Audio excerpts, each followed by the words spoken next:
जय हिंद मेरे भाइयों, मैं महेश चमोली स्वागत करता हूं आपका दून डिफेंस अचीवर्स में। क्वेश्चन एंड आंसर की सीरीज चल रही है जिसमें मैंने कुछ क्वेश्चंस क्रिएट करे हैं एज एन इंग्लिश टीचर होने के नाते। स्टूडेंट्स को क्या क्या प्रॉब्लम फेस करनी पड़ती है और उनको अगर इंग्लिश ग्रामर में एक्सीलेंट हासिल करना है, उनको कमांड करना है, तो क्या क्या वो क्वेश्चंस होते हैं जो एक स्टूडेंट के मन में आते हैं इंग्लिश ग्रामर को पढ़ते हुए।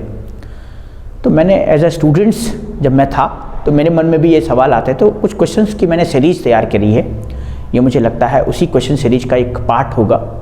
अगर आप इसी तरह के और भी क्वेश्चंस देखना चाहते हैं तो ये एक मैंने प्लेलिस्ट क्रिएट करी है, जिस प्लेलिस्ट पे आप जाएंगे तो वहाँ पे आपको बहुत सारे क्वेश्चंस मिलेंगे जिनके आंसर्स बहुत ही कम शब्दों में आपको मिल जाएंगे।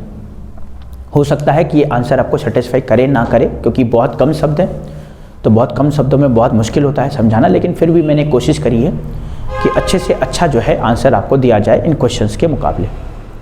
आज का जो क्वेश्चन है वो है भाई डेफिनेट आर्टिकल का यूज़ कहाँ होता है। इससे पहले हम लोगों ने एक क्वेश्चन डिस्कस किया जिसके बारे में हम लोगों ने बताया कि भाई आर्टिकल क्या होते हैं। उसके बाद एक क्वेश्चन किया इनडेफिनेट आर्टिकल क्या होते हैं। उसके बाद एक आज नेक्स्ट क्वेश्चन है कि डेफिनेट आर्टिकल का यूज़ कहाँ होता है। सबसे पहले मैं बात बताऊँ आपको, डेफिनेट आर्टिकल और इनडेफिनेट आर्टिकल दो टाइप्स हैं आर्टिकल के।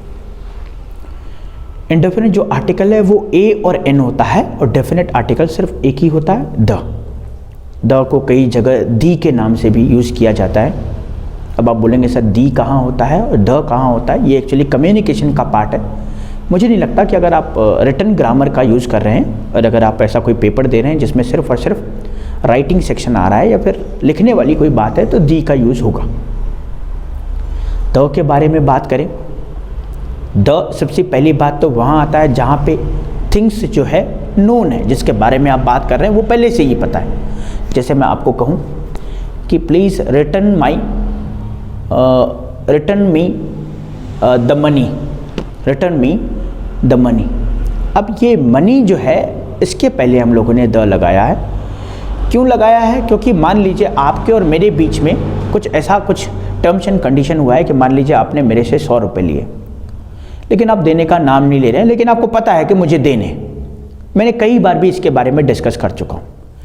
अब ये कुछ ऐसा पॉइंट है जिसके बारे में आप भी जानते हैं और मैं भी जानता हूँ। Please return the book, return the book. अब रिटर्न द बुक मतलब कौन सी बुक हो सकता है? आप ये सवाल पूछे भाई विच बुक, विच बुक आप जब बोलेंगे इसका मतलब हमारे बीच में उस बुक के बारे में कभी बात नहीं हुई। लेकिन ये कोई ऐसा टॉपिक है जिसके बारे में हम दोनों जो है नोन है ना, स्पीकर भी और लिसनर भी। स्पीकर भी और लिसनर भी जब उनको पता होगा किसके बारे में बात हो रही है, तब हम लोग मानेंगे कि भाई ये जो है यहाँ पे डेफिनेट आर्टिकल यूज किया जाएगा। Please read the lesson carefully. आपने सुना होगा टीचर कहता है please read the lesson carefully. पाठ को बहुत, चैप्टर को बहुत अच्छे से पढ़े। अब बात किसकी हो रही है भाई? चैप्टर की हो रही है। रीड द लेसन, लेसन के बारे में बात हो रही है। ये लेसन कौन सा है भाई? जो पढ़ा रहा है टीचर वो भी जान रहा है और जो सुन रहा है स्टूडेंट वो भी जान रहा है। दोनों के बारे में चीज़ें नोन है, इस वजह से हम लोगों ने द लगाए। और कहाँ कहाँ द का यूज़ होता है? द का यूज़ हमारे किसी भी न्यूज़पेपर के पहले, जैसे आपने देखा होगा the times of India, the Hindustan times, the Hindu, उनके पहले होता है। तीसरा पॉइंट किसी रिवर्स के नाम के पहले हो सकता है ना, जैसे आपने बोला the Ganga, the Jamuna, the Saraswati, उसके पहले यूज़ हो सकता है। किसी पॉलिटिकल पार्टी के पहले यूज़ हो सकता है, नाम के आगे पॉलिटिकल पार्टी, क्योंकि ये जो डेफिनेट आर्टिकल है, और ना सिर्फ डेफिनेट आर्टिकल, कोई भी आर्टिकल यूज़ होगा किसी नाउन के पहले और वो नाउन सिंगुलर होना चाहिए। इसका मतलब अगर मैं एग्जांपल दे रहा हूँ पॉलिटिकल पार्टी का, तो इसका मतलब वो पॉलिटिकल पार्टी सिंगुलर होनी चाहिए, और सिंगुलर होती है। The BJP, the Congress, the TMC, the Baspa, है ना।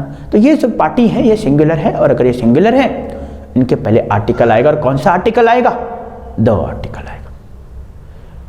रेंजेस ऑफ माउंटेन्स के पहले द आएगा। इन सब चीज़ों के बारे में हमने जाना कि आर्टिकल द जो है वो डेफिनेट आर्टिकल है और वो कहाँ कहाँ यूज होता है, इसके बारे में जाना। इसके बारे में हम लोगों ने आर्टिकल के बहुत सारे क्वेश्चंस भी डिस्कस करें। आर्टिकल के बारे में हम लोगों ने एक पूरा चैप्टर भी डिस्कस किया है, उसके आए हुए प्रीवियस ईयर के क्वेश्चंस भी डिस्कस करें बहुत अच्छे लेवल के। क्योंकि ये जो आर्टिकल का चैप्टर है एयरफोर्स के एग्ज़ाम में एक क्वेश्चन जरूर आता है और एनडीए के एग्ज़ाम में भी बहुत बार पूछा जाता है। तो इसी की इन्फॉर्मेशन के साथ आज की वीडियो इतना ही रखते हैं। हम मिलते हैं नेक्स्ट वीडियो में कुछ और इन्फॉर्मेशन के साथ। तब तक के लिए जय हिंद।